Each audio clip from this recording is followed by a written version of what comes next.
Hello, आप सबका मेरे चैनल स्पीडिंग ला ज्ञान में स्वागत और अभिनंदन है। मैं आज आपको भारतीय साक्षर नियम 2023 के कुछ इंपॉर्टेंट क्वेश्चन सॉल्व कराने जा रही हूँ, क्योंकि आपके एग्जाम में जो है 1872 के जो साक्ष्य अधिनियम है अब नहीं आएगा। अब जो है क्या है कि जो नया वाला एक्ट है भारतीय साक्षर नियम 2023 ही आएगा। मैंने इसके कई वीडियो बनाए हैं, अगर आपको देखना है तो प्लीज़ मेरे चैनल पे जाके देख सकते हैं। अगर वीडियो अच्छी लगती है प्लीज़ लाइक करिए, सब्सक्राइब करिए, कमेंट करिए, शेयर करिए, साथ ही बेल आइकन दबा दीजिए ताकि कोई भी नोटिफिकेशन आपको तुरंत ही मिल जाए। आइए देखिए, पहला क्वेश्चन ये है कि कौन सी धारा प्रतिपक्षी को साक्षी की प्रतिपरीक्षा या जिरह करने का अधिकार देती है। क्या कह रहा है, कौन सी धारा प्रतिपक्षी या साक्षी से प्रतिपरीक्षा या जिरह करने का अधिकार देती है। ए कह रहा है धारा 136, बी कह रहा है धारा 137, सी में है कि 138 और डी में है कि 143। तो 143 में यह प्रावधान किया गया है कि जो है प्रतिपक्षी साक्षी की प्रतिपरीक्षा या जिरह करने का अधिकार दिया गया 143 जो है। आगे देखिए, क्वेश्चन है कि जब न्यायालय किसी तथ्य की उपधारणा करता है तो उसे खंडित करने का भार किस पर होता है, या उपधारणा के सबूत का भार किस पर होता है। ए वादी या अभियोजन पे, बी उस पक्षकार पर जिसके विरुद्ध उपधारणा की जाती है, सी वादी और प्रतिवादी दोनों पर, डी उपरोक्त में से कोई नहीं। तो बी वाला ऑप्शन सही होगा, उस पक्षकार पर जिसके विरुद्ध जो है प्रिजम्पशन या उपधारणा की जाती है। आगे क्वेश्चन है कि भारतीय साक्ष्य अधिनियम की किस धारा के अंतर्गत सबूत का भार अभियुक्त पर होता है। क्या कह रहा है कि भारतीय साक्ष्य अधिनियम 2023 की किस धारा के अंतर्गत सबूत का भार अभियुक्त पर होता है। ए है 105, बी है 108, सी है 109 और डी है 112। तो बी वाला ऑप्शन सही होगा 108, जबकि 1872 वाली जो साक्ष्य अधिनियम है उसमें 105 में दिया गया था, लेकिन यह जो है भारतीय साक्ष्य अधिनियम 2023 की धारा 108 में यह प्रावधान किया गया है। आगे देखिए, क्वेश्चन है कि साधारण अपवादों को साबित करने का भार किस पर होता है। साधारण अपवादों को साबित करने का भार किस पर होता है। ए अभियुक्त पर, बी वादी पर, सी वादी या एवं अभियुक्त पर, डी उपरोक्त सभी पर। तो ए वाला ऑप्शन सही होगा कि अभियुक्त पर। अपवादों को साबित करने का भार किस पे है, तो अपवादों की कंडीशन में जो है साबित करने का भार एक्यूज या अभियुक्त पर होता है। किस धारा में बताई दिया, 108 में। आगे देखिए क्वेश्चन, निम्न में से कौन सा भार वाद या कार्रवाई के दौरान निरंतर बदलता रहता है। क्या कह रहा, निम्न में से कौन सा भार वाद या कार्रवाई के दौरान निरंतर बदलता रहता है। ए सबूत का भार, बी साबित करने का भार, सी ए एवं बी दोनों पर, डी उपधारणा। तो बी वाला सही होगा कि साबित करने का भार निरंतर वाद की और कार्रवाइयों के दौरान निरंतर बदलता रहता है। आगे क्वेश्चन है कि साक्ष्य की ग्राह्यता का निर्धारण कौन करता है। क्या कह रहा है, साक्ष्य की ग्राह्यता का निर्धारण कौन करता है। ए न्यायाधीश, बी न्यायालय, सी मजिस्ट्रेट, डी उपरोक्त सभी। तो आपको मैंने पीछे क्वेश्चन बताया था कि धारा 141 में यह प्रावधान किया गया है कि साक्ष्य की ग्राह्यता का निर्धारण न्यायाधीश करता है, तो ए वाला ऑप्शन सही होगा। आगे क्वेश्चन है कि गवाह झूठ बोल सकता है लेकिन परिस्थितियां नहीं, यह कथन किस विद्वान का है। क्या कह रहा है कि क्वेश्चन है कि गवाह झूठ बोल सकता है लेकिन परिस्थितियां नहीं, यह जो है कथन किस विद्वान का है। ए पाबी, बी स्टेफन, सी मैकडोनाल्ड और डी वेस्ट। तो ए वाला सही होगा, पाबी का कथन है कि गवाह झूठ बोल सकता है लेकिन परिस्थितियां नहीं।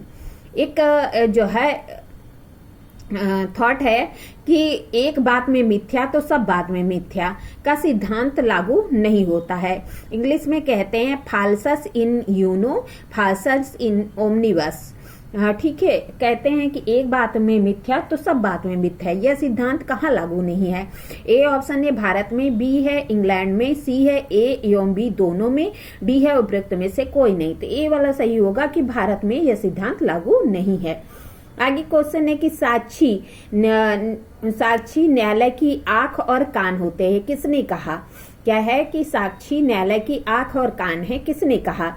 ए बेंथम, बी लास्की, सी पाउंड और डी केल्सन। तो ए वाला सही होगा। बेंथम ने कहा कि साक्षी जो है न्यायालय की आंख और कान हैं।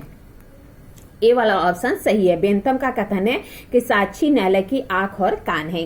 आगे क्वेश्चन है कि नार्कोटिक्स किस प्रकृति का साक्ष्य होता है। नार्कोटिक्स जो होता है वह किस प्रकृति का साक्ष्य होता है। ए वैज्ञानिक, बी मौखिक, सी दस्तावेजी और डी उपयुक्त में से कोई नहीं। तो डी वाला ऑप्शन सही होगा, उपयुक्त में से कोई नहीं। आगे क्वेश्चन है कि निम्नलिखित कथनों में सत्य कथन है। निम्नलिखित कथनों में सत्य कथन है। ए है कि विबंध साक्ष्य का नियम है। विबंध साक्ष्य का नियम है। बी है कि विबंध का नियम साम्य, न्याय और शुद्ध अंतःकरण के कारण पर आधारित है।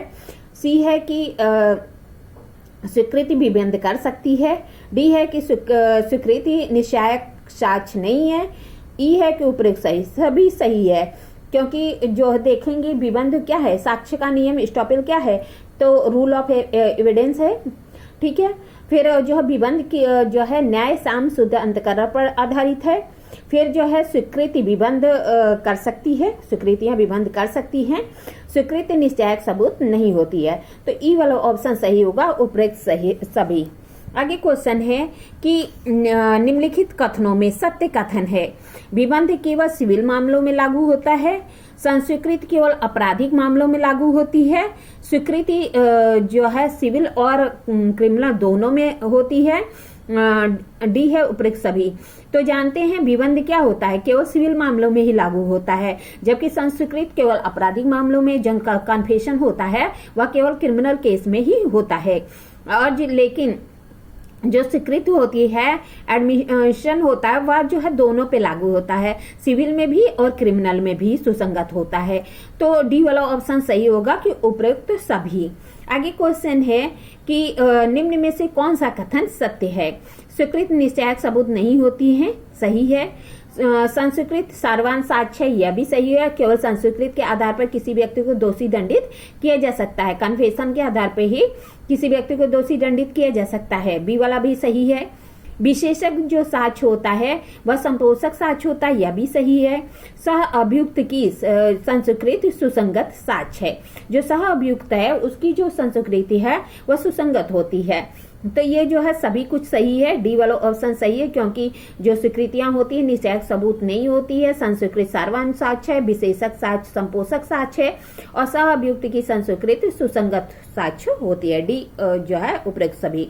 आगे क्वेश्चन है कि निम्नलिखित कथनों में असत्य बताना। देख लीजिए ध्यान से कि क्या कह रहा है। निम्नलिखित कथनों में असत्य बताना है। मेडिकल रिपोर्ट के आधार पर दोषसिद्धि की जा सकती है। तो जो है बता रहा है कि मेडिकल रिपोर्ट के आधार पर दोषसिद्धि की जा सकती है। फिर आगे है कि केवल संस्कृत के आधार पर दोषसिद्धि की जा सकती है। फिर कह रहा है कि सह अभियुक्त की संस्कृत के आधार पर दोषसिद्धि की जा सकती है।